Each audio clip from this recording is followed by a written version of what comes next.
Well, for me, I deal primarily in the contingent labor workforce. So a surefire way for us is either an economic downturn, where companies obviously quickly need to get a hold of the entirety of their workforce spend, or a big lawsuit that tends to drive people to want to get the people in one place quickly and classify them.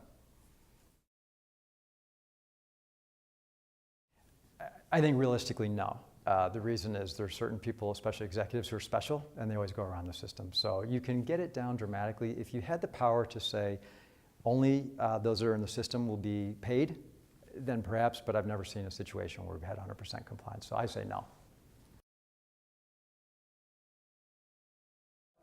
Well, I think it depends on what you want from your suppliers. If you're just looking to them to be a supplier, then perhaps you should. If you're looking to them to be a partner, then obviously you're thinking about the future and you want them investing in some of the innovation that will drive greater value for you down the road. So right now in our industry, we've been commoditized to some extent, and we still have to find a way to innovate.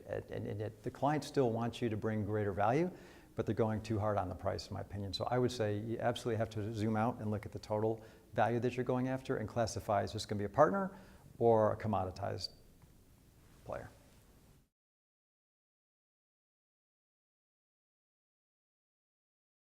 Well, for procurement specifically, what I deal in, again, with people, not full-time people, it's all going to be about the machine learning and the better use of matching candidates to not just the organization, but the engagement managers and the hiring managers themselves.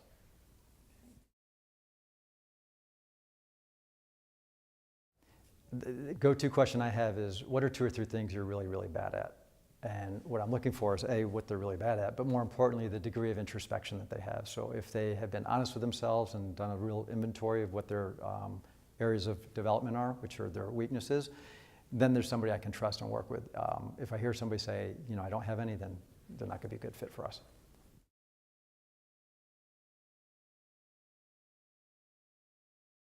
Well, when I think of procurement fraud for our industry, I'm thinking more in terms of the classification of the workers in the system. For example, there are a lot of freelancers who come in and talk about themselves being properly qualified as a freelancer, but they actually don't meet the criteria by the government, and this can put the organization at a fair amount of risk.